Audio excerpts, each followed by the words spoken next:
할렐루야. 하나님의 은혜와 평강이 이 자리에 함께 예배를 드리시는, 또 온라인으로 예배 드리시는 모든 분들에게 넘치시기를 바랍니다. 제가 고등학교, 중학교 시절에 어떤 모임이나 기도회를 하면 자주 부르던 찬송이 하나 있습니다. 아마 한 번쯤은 들어보셨을 텐데 이런 찬양입니다. 예수 나의 기쁨, 아멘, 할렐루야, 아멘, 할렐루야, 아멘, 아멘, 아멘 이라는 찬양이요. 들어보셨습니까? 우리 한번 같이 해볼까요, 그러면? 자, 시작. 예수 나의 기쁨, 아멘, 할렐루야, 아멘, 할렐루야, 아멘, 아멘. 예수 나의 사랑, 예수 나의 사랑, 아멘, 할렐루야, 아멘, 할렐루야, 아멘, 아멘. 예수 나의 전부로 해볼까요? 예수 나의 전부, 아멘, 할렐루야, 아멘, 할렐루야, 아멘, 아멘, 아멘. 여기 이제 별표가 되어 있는 부분에 고등학교 시절에 생각을 해보면 이제 인도자가 예수 나의 기쁨, 예수 나의 사랑 이렇게 한두 번 하고 난 다음에는 세 번째부터는 마이크를 이렇게 회중에게 이렇게 댔던 것 같아요. 그래가지고 회중들이 자신이 생각하던 그런 예수님에 대한 고백을 할 수 있도록 그렇게 찬양을 했던 시간이 있었던 것 같습니다. 사랑하는 성도 여러분, 여러분들은 이 찬양의 별표 부분에 무엇이라고 넣으시려고 하십니까? 예수님을 어떤 분이라고 여러분들은 고백하시겠습니까? 오늘 본문은 예수님께서 이제 가이사랴 빌립보라는 지역을 제자들과 함께 지나가실 때에 일어난 사건을 기록한 일입니다. 가이사랴 빌립보 지역에 이르렀을 때 예수님께서 제자들에게 사람들이 나를 누구로 하더냐 이렇게 물어보셨어요. 그랬더니 제자들이 어떤 사람은 세례 요한이라 하고, 어떤 사람은 엘리야라고 하고, 또 어떤 사람은 예레미야라고도 합디다 이렇게 답을 했더니 예수님께서 갑자기 제자들을 보시면서 그러면 너희는 나를 누구로 하느냐 이렇게 질문을 하셨습니다. 일반적으로 예수님께서 이 땅에 오셔가지고 공적으로 생활하신 공생의 기간을 3년이라고 봐요. 이 가이사랴 빌립보에서 일어난 이 사건은 이제 예수님께서 공생의 3년을 거의 마무리하실 때쯤에 이제 예수님께서 예루살렘으로 올라가시고, 예루살렘에 올라가시면 대제사장과 종교 지도자들에게 잡히시게 되시고, 그곳에서 순환을 당하시고 십자가에 달려지기 이전에 이제 이 질문을 제자들에게 던지신 거죠. 지난 3년을 예수님과 함께 먹고 마시며 동고동락을 했던 이 제자들에게 예수님이 갑자기 너희는 나를 누구라 하느냐 이렇게 질문을 던지신 겁니다. 이게 답하기 애매할 때는 서로 침묵하는 게 최고입니다.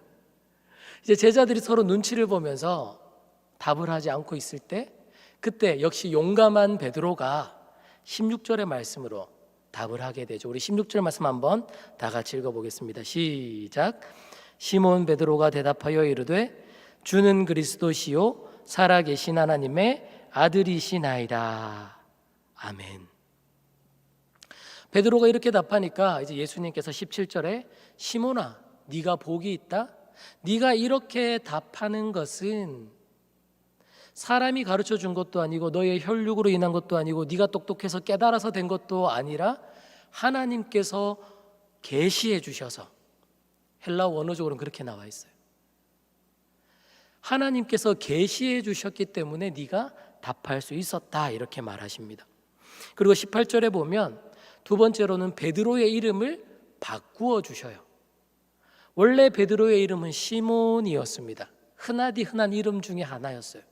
그런데 예수님은 이제 너의 이름을 베드로라 하라 이렇게 말씀하시는데, 이 베드로는 헬라어로 반석이라는 뜻의 이름입니다. 아람어로는 게바, 똑같이 반석이란 뜻인데, 예수님은 이 시몬의 이름을 반석이란 뜻의 베드로로 바꾸어 주셨다라는 거죠. 그리고는 또 예수님이 말씀하시기를 내가 이 반석 위에 내 교회를 세우겠다라고 말씀해 주셨습니다. 그리고 19절에 가서는 내가 천국 열쇠를 너에게 주리니 네가 땅에서 무엇이든지 매면 하늘에서도 매일 것이요 땅에서 무엇이든지 풀면 하늘에서도 풀리리라 이렇게 말씀해 주십니다. 이러한 말씀을 읽다 보면 우리에게 질문이 몇 가지가 생기게 되죠. 첫 번째로는 반석 위에 내 교회를 세우시겠다라 말씀하셨는데 이 반석이 뭐냐라는 거죠. 두 번째로는 천국 열쇠를 주시겠다라고 말씀하셨는데 천국 열쇠는 뭐냐라는 거예요. 이어서 나오는 땅에서도 매면 하늘에서도 매일 것이고 땅에서도 풀면 하늘에서도 풀리리라 말씀하셨는데 땅에서 매고 땅에서 푼다라는 건 무엇일까? 또 우리에게 질문이 생깁니다. 종교개혁이 일어나기 전에 이제 서방교회 즉 로마 가톨릭에서는 이 구절을 해석하기를 베드로 위에 교회를 세우시겠다 하셨고 베드로에게 천국 열쇠를 주겠다 하셨으니 베드로가 예수님의 대리자가 된다는 것이요, 그리고 이 베드로가 초대 교황이 되고 그 이후로의 모든 교황들이 베드로에게 주셨던 그 권한과 권위를 이어받아서 교회의 수장이 되고 예수님의 대리자가 된다 이렇게 이해를 했습니다.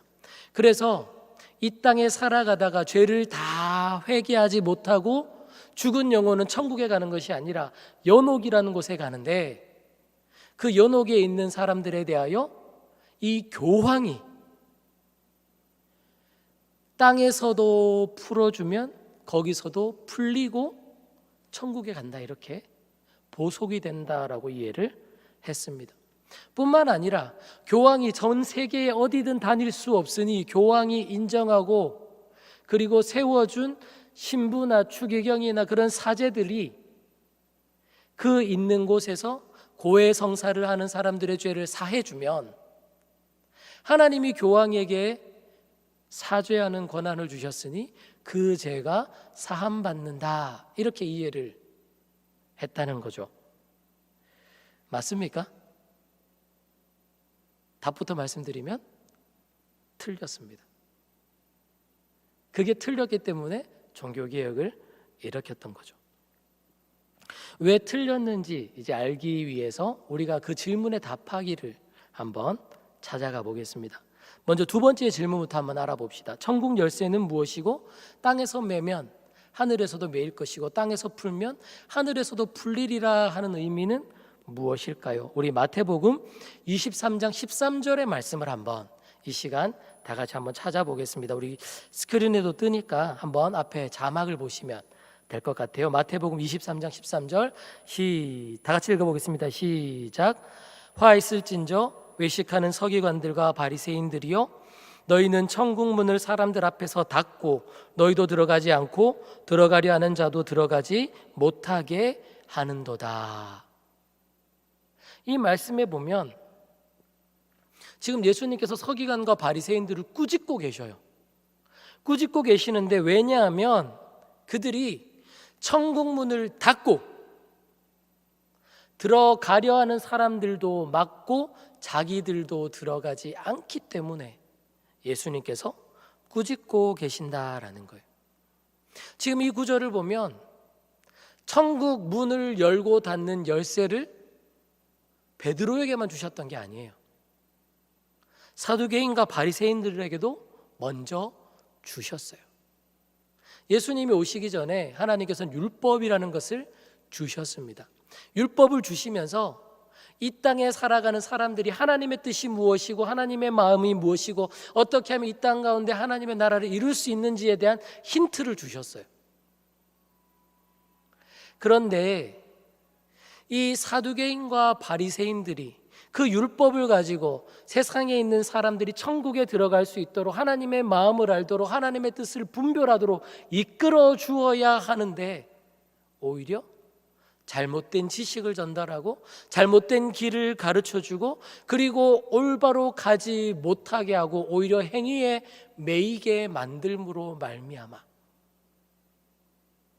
사람들이 천국에 들어가지도 못하게 하고 자기들도 천국에 들어가지 못하게 됨으로 말미암아 지금 예수님이 책망하고 계신다라는 거죠.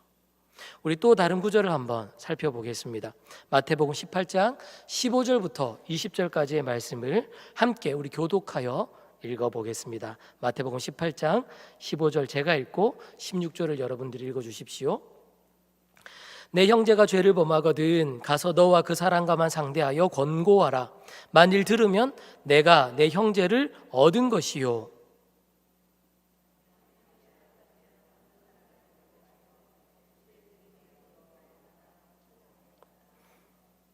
만일 그들의 말도 듣지 않거든 교회에게 말하고 교회의 말도 듣지 않거든 이방인과 세리와 같이 여기라.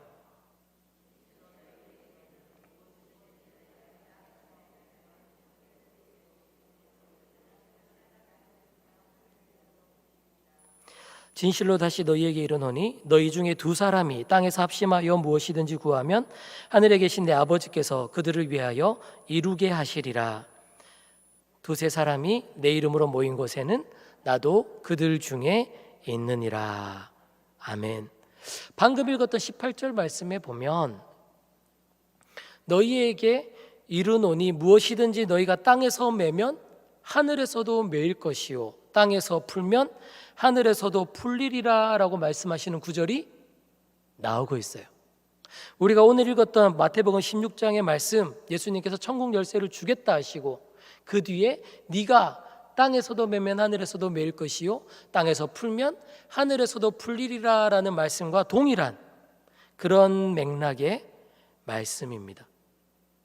즉 지금 예수님께서는 이 땅에서도 매면 하늘에서도 매이고 땅에서도 풀면 하늘에서도 풀린다고 하시는 이 천국 열쇠를 지금 누구에게 주셨다고요?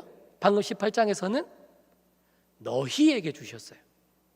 베드로 한 사람에게 주신 것이 아니라 공동체에게 주셨다라는 겁니다. 그리고 이어지는 그 앞에 나왔던 15절부터 17절까지의 말씀을 보면 그 공동체가 뭐를 해야 하냐면 죄를 짓고 악을 행하는 그런 지체를 찾아가야 돼요. 그리고 그들이 바른 길로 올 수 있도록 그들이 하나님의 뜻을 깨닫고 돌아올 수 있도록 그들이 천국으로 나아가는 길로 돌아오도록 권면하고 혹은 징계하고 이끌어주는 역할을 하라고 말씀해주고 있다는 거죠. 그게 땅에서도 매면 하늘에서도 매일 것이고 땅에서도 풀면 하늘에서도 풀릴 것이라고 하는 천국 열쇠의 또 다른 의미라는 겁니다. 즉 이 땅에 있는 교회 공동체가 뭐를 해야 하냐면 죄를 사해주고 연옥에 있는 사람들을 보속해주는 역할을 하는 게 아니라 이 땅 가운데 살아가면서 이 땅 가운데 죄를 범한 사람들이 하나님께로 돌아올 수 있도록 진리를 깨달을 수 있도록 주님의 말씀을 깨닫고 그의 삶 가운데 하나님의 마음과 하나님의 나라를 이루며 살아갈 수 있도록 권면하고 이끌어주고 그리고 복음을 전하고 하나님의 마음을 전하는 역할을 감당하는 것. 그래서 그들의 영혼들이 주님께로 돌아오고 하나님과 동행하는 삶을 살아갈 수 있게 해주는 것. 그것이 천국 열쇠요. 교회에게 맡겨주신 사명이요. 그리고 교회가 감당해야 될 일인 것이죠. 그러면 첫 번째 질문으로 돌아가서 지금 그 권한을 누구에게 주셨습니까? 베드로에게만 주셨나요? 아니죠. 우리가 18장에서 본 것처럼 교회 공동체에게 주셨습니다. 그 18장 20절에 보면 두세 사람이 내 이름으로 모인 곳에 내가 그곳에 함께 있다 그러셨어요. 2명이든 3명이든 예수 그리스도를 주로 고백하고 예수님을 나의 삶의 주인으로 인정하고 그 예수님을 믿노라 하며 따라가는 그 사람들이 모인 공동체, 거기가 바로 교회라고 말씀하신 겁니다. 베드로가 주는 그리스도시요 살아계신 하나님의 아들이십니다라고 고백한 그 고백이 반석이 된다라는 말씀인 거죠. 그렇다고 한다면 교회 공동체는 무엇을 해야 합니까? 이 땅 가운데 악을 행한 자들에게 그것이 악이라고 말해주고, 하나님의 마음이 그것을 기뻐하시지 않는다고 말해주고, 하나님의 뜻이 무엇인지, 하나님의 나라가 무엇인지, 이 땅 가운데 하나님의 마음이 어디로 향하고 있는지 전하고 그들을 주님께로 구원에 이르도록, 복음을 듣고 구원을 얻을 수 있도록 이끌어주는 역할을 하는 것이 교회 공동체다라는 말씀이 될 겁니다. 그런데 앞서 우리가 마태복음 23장에서 봤듯이 사두개인과 바리새인들이 그 역할을 못했기 때문에 예수님으로부터 책망을 받았습니다. 뒤집어 놓고 이 얘기를 하면 오늘 이 땅 가운데 있는 교회 공동체가 천국 열쇠를 갖고 있는데, 땅에서도 매고 땅에서도 풀고 할 수 있는 그런 권한을 부여받았는데, 그런데 이 땅에 있는 많은 사람들이 주님께로 돌아올 수 있도록 이끌어주지 않는다면, 복음을 전하고 하나님 나라를 선포하여서 정의와 공의가 올바로 설 수 있도록 바로 세워가지 않는다고 한다면 예수님께 책망을 받게 된다라는 것을 또한 말씀해 주고 있는 것이죠. 사랑하는 성도 여러분, 저와 여러분이 섬기고 있는 이 대구 제일교회는, 그리고 그 구성원으로 있는 저와 여러분은 천국 열쇠를 가지고 이 땅 가운데 많은 영혼들이 주님께로 돌아올 수 있도록, 올바른 길로 돌아올 수 있도록, 진리와 생명의 길로 돌아오도록 이끌어주고 계십니까? 복음을 전하며 진리의 길을 전하고 계십니까? 혹 그러한 일을 중단하여서 나도 들어가지 않을 뿐만 아니라 그곳으로 가고자 하는 사람들의 길마저도 막고 있지는 않느냐는 거죠. 어떻게 우리는 이 사역을, 이 사명을 온전히 감당할 수 있을까요? 어떻게 이 세상의 수많은 유혹과 우리를 흔들고자 하는 사단의 그런 공격 가운데 우리는 흔들리지 않고 이겨나갈 수 있을까요? 오늘 본문의 공간적 배경은 어디였죠? 가이사랴 빌립보였습니다. 성경을 읽다 보면 예수님께서 공생애 중에 가이사랴 빌립보를 가셨던 적은 딱 이것이 처음이자 마지막입니다. 그 말은 지금 예수님께서 뭔가 의도를 가지고 이 지역을 가셨다라고 볼 수 있을 것 같아요. 뭔가 갈릴리 지역은 사람들이 예수님을 잘 알아보니까 뭔가 사람들로부터 동떨어지기 위해서일 수도 있고요. 혹은 이 가이사랴 빌립보 지역에 특수한 뭔가 특징이 있기 때문일 것이라고 생각해 볼 수 있을 것 같습니다.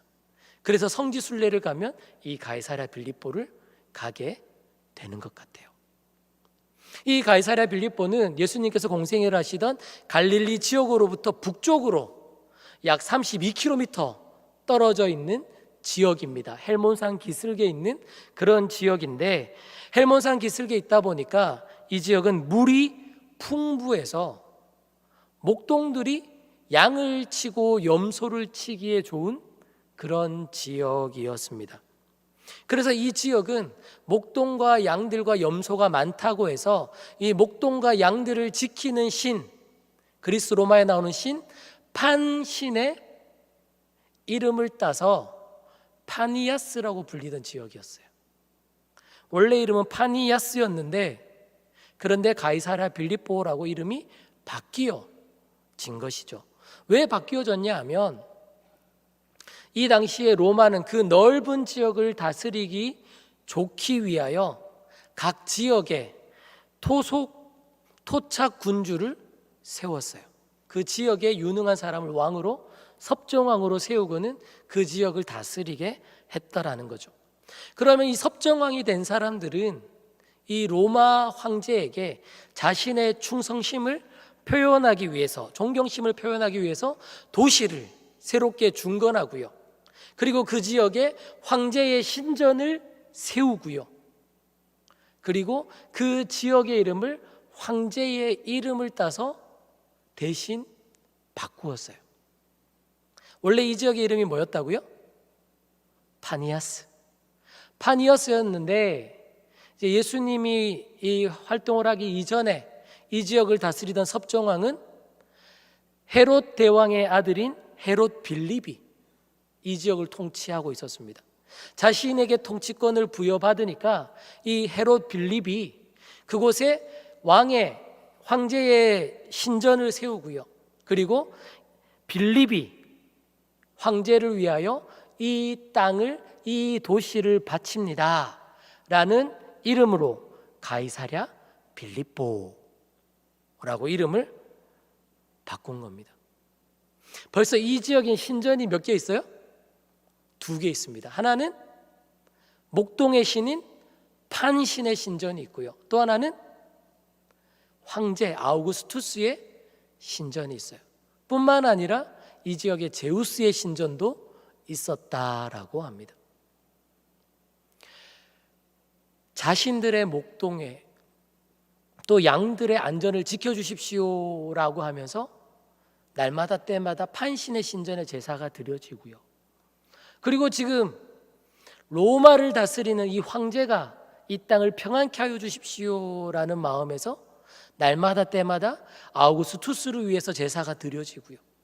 그리고 또한 온 세상을, 온 우주를 통치한다라고 생각하는 제우스를 위해서 이 땅도 통치하여 주십시오라는 마음에 날마다 때마다 제우스를 위해 제사가 드려졌다라는 겁니다. 그런데 왜 이렇게 신전이 많냐? 이 당시의 사람들은, 유다인들이 아니고서는 나머지 이방 사람들은 신들을 많이 섬길수록 복을 많이 받는다 생각을 했어요. 그러니까 어떻게 해서는 신들을 많이 세워놓고는 때마다 일마다 우리에게 복을 더하여 주십시오 비는 거예요. 그러면 복을 많이 받는다라고 생각을 했다라는 겁니다. 지금 이곳에서는 판신의 신전이 있고요, 이곳에는 제우스의 신전이 있고요, 이곳에서는 아우구스투스의 신전이 있는 거예요. 그런 신전들이 보이는 한가운데 서서 그 가이사랴 빌립보에서 예수님은 제자들에게 질문을 던지십니다. 너희는 나를 누구라 하느냐? 너희에게 나는 어떤 존재냐? 너희의 성공을, 너희의 번영을, 너희의 부와 풍요를 주는 판신과 같은 존재로 나를 따라오고 있느냐? 아니면 세상의 질서와 정의를 유지하는 존재라고 알려졌지만 실상은 여신들과 여인들과 음란하게 행하기를 좋아하는 제우스와 같은 존재로 나를 지금 따라오고 있느냐? 그것도 아니면 제우스의 아들이라고 말하며 팍스 로마나, 로마의 평화를 외치며 온 땅을 정복하며 제국으로 삼으며 자신들을 따르지 아니하면 어떠한 폭력을 서슴지 않고 행하는, 사람들의 목숨을 파리 목숨처럼 여기는 그런 폭군 로마 황제를 따르는 마음으로 나를 따르고 있느냐? 그것도 아니라면 다다익선, 많이 섬기면 많이 복받겠지라고 하는 그런 마음을 가지고 판신도 섬기고 제우스도 섬기고 아우구스투스도 섬기고 그리고 나도 섬기는 마음으로 복받기 위해서 지금 나를 따르는 것이냐? 예수님은 묻고 있는 겁니다. 그런데 제자들은 답을 못하는 거예요. 판신처럼 섬기기도 하고 제우스처럼 섬기기도 하고 혹은 아우구스투스처럼도 섬기기도 하는데 선뜻 대답을 못하는 겁니다. 그때 베드로의 고백이 예수님의 마음을 시원케 해주죠. 우리 다시 한번 오늘 본문 16장 16절 말씀 한번 다 같이 읽어보겠습니다. 시작. 시몬 베드로가 대답하여 이르되 주는 그리스도시요 살아계신 하나님의 아들이시나이다. 아멘. 베드로가 고백합니다. 주는 그리스도십니다. 그리스도라는 말은 구약에서부터 예언되었던 보내주시기로 하셨던 그 메시아, 당신이 바로 그 메시아이십니다라는 고백이 되는 겁니다. 그리고 살아계신 하나님의 아들입니다라는 고백은 당신은 온 세상을 창조하시고 온 세상을 운행하시는 그 하나님과 동등하신 분이십니다라고 하는 고백인 겁니다. 그러자 그 베드로의 대답을 들었던 이 예수님께서 그 베드로의 고백을 반석이라고 말씀해 주셔요. 그 고백 위에 나의 교회를 세우겠노라라고 말씀해 주시는 겁니다. 보면은 예수님은 그 교회는 내 교회라 그러셨어요. 그 반석 위에 내 교회를 세우겠노라 이렇게 선포하시고 말씀하셨어요. 살아계신 하나님의 아들이 세우신 교회이기 때문에, 그 살아계신 하나님이 아들이 주인 되신 교회이기 때문에 음부의 권세가 이기지 못할 것이다, 이렇게 말씀하는 것이죠. 생각해 보십시오. 만약 베드로가 반석이었다면 뒤 이어 나오는, 오늘 본문 뒤에 나오는 21절 이하에 나오는 예수님께서 이제 내가 예루살렘으로 올라가면 종교 지도자들에게 잡히고 순환을 당하고 십자가에 달려 죽게 될 것이다 라고 고백했을 때 베드로가 뭐라 그랬죠? 안 됩니다 그랬어요. 그때 예수님이 뭐라 그래요? 사탄아 그랬어요. 내 뒤로 물러가라 하셨어요. 앞서서는 멋있게 신앙 고백을 했지만 돌아서서는 사탄의 유혹에 넘어지는 것이 베드로인 거예요. 그게 사람인 거예요. 그런 베드로 위에 교회가 세워졌다면 교회가 든든할 수 있겠습니까? 금방 사탄의 유혹에 넘어지고 말 것입니다. 또한 생각해 보십시오. 예수님이 예루살렘으로 가셔서 붙잡혀셔서 겟세마네에서 붙잡히시고 대제사장의 뜰에서 신문을 당하실 때 베드로도 따라갔죠? 그때 여종이 베드로에게 이렇게 말합니다. 너 저 사람과 같은 동행이지? 물었을 때 베드로가 뭐라 그래요? 모른다 그래요. 한 번만 그런 게 아니라 3번이나 모른다 그러는데 심지어는 저주하면서 모른다 그랬어요. 배신을 한 거죠. 그런 존재가 사람인 겁니다. 사람 위에 교회를 세운다면 그 교회는 든든할 수가 없는 겁니다.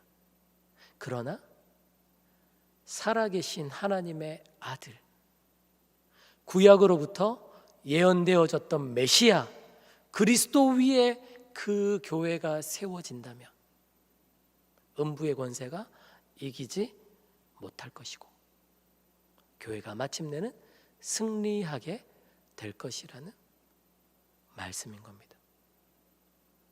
하지만 오늘날의 교회들을 보면 사람이 주인인 교회가 많습니다. 돈 많은 사람, 권세 있는 사람, 능력 있는 사람, 목소리가 큰 사람이 교회의 주인 행세를 하는 경우가 왕왕 있습니다. 또한 교회가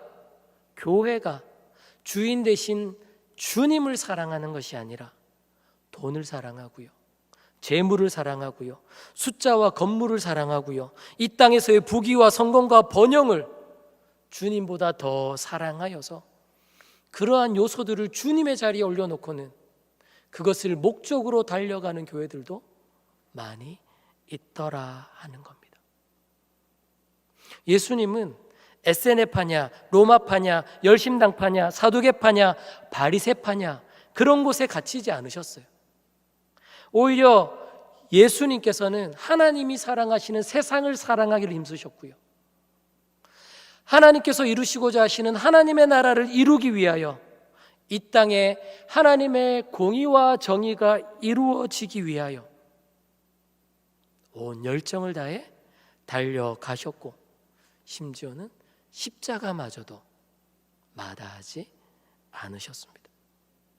그렇다고 한다면 그 예수님을 주님으로 모시고 있는 이 땅에 있는 교회는 세상의 어떠한 가치관에 갇히지 아니하고 하나님을 위하여, 하나님이 사랑하시는 세상을 위하여, 하나님이 이 땅 가운데 이루시기를 원하시는 정의와 공의를 위하여 이 땅 가운데 하나님의 나라를 이루기 위하여 하나님의 방법으로, 예수 그리스도의 심장으로 영혼을 사랑하고 자비와 긍휼의 마음으로, 심지어는 때때로 십자가를 지는 희생과 헌신으로 달려가야 할진대, 대구제일교회는, 그리고 그 교회의 구성원이 되는 저와 여러분들은 그러한 모습으로 달려가고 있느냐라는 거죠. 그런데 이 땅 가운데 유혹과 우리를 흔들려는 사탄의 공격이 너무 거센 겁니다. 물질 만능주의가 팽배하고요, 번영신학이 가득하고요, 개인주의와 과학의 도전과 뉴에이지와 포스트 모더니즘에서부터 오는 다원주의가 교회에 많이 들어와 있어요. 교회들이 그런 것들로 지금 흔들리고 있다라는 겁니다. 어떻게 교회는 이런 것들을 깨부수고 정말 이 땅 가운데 하나님이 기뻐하시는 그런 교회로 든든히 세워져 갈 수 있겠습니까? 그것은 바로 오늘 본문에 예수님이 어디에 교회를 세우시겠다고 하시는지를 다시 짚어보는 겁니다. 주님이 어디에 교회를 세우신다 그러셨죠? 너희는 나를 누구라 하느냐 할 때에 주는 그리스도시요 살아계신 하나님의 아들이십니다라는 그 고백 위에 교회를 세우겠다 하셨어요. 그것이 반석이 된다라고 말씀해 주셨습니다. 사랑하는 성도 여러분, 여러분들은 예수님을 누구라 하십니까? 여러분은 예수님을 왜 따라가고 계십니까? 여러분에게 예수님은 어떤 존재입니까? 부귀와 명예와 성공과 번영과 내 영혼 한 영혼이 그저 천국에 가기 위하여 주님을 따라가고 계십니까? 주님은 거기서 한 걸음 더 나가야 한다고 말씀하십니다. 너희에게 천국 열쇠를 맡겨주노니 이 땅 가운데 하나님의 나라를 세워가거라. 이 땅 가운데 죽어가는 영혼들을 주님께 나올 수 있도록, 잘못된 길을 가는 영혼들이 올바른 길로 돌아올 수 있도록, 진리를 모르는 영혼들이 진리와 생명의 길로 돌아오도록 너희가 빛이 되고, 너희가 소금이 되고, 너희가 생명의 구원의 방주 역할을 감당하라고 교회를 부르고 계신 겁니다. 그렇다면 우리는 날마다 질문해야 됩니다. 나는 무엇을 위하여 예수를 따르고 있는가? 나는 예수 그리스도를 누구로 하고 있는가?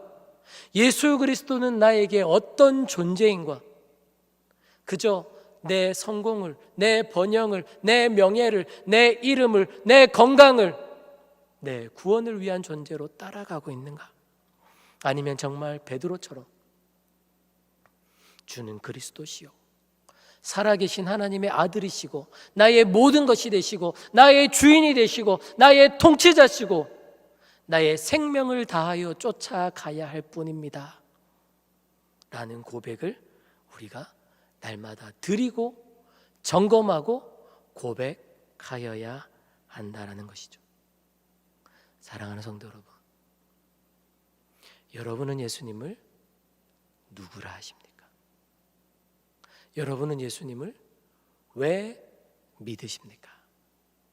말하고 원하기는 나의 주인으로, 나의 모든 것으로, 나의 생명을 들여서라도 순종하고 따라가야 될 분으로 예수님을 그렇게 모시며 날마다 고백하며 순종하며 살아갈 수 있는 저와 여러분들 될 수 있기를 바랍니다. 아멘.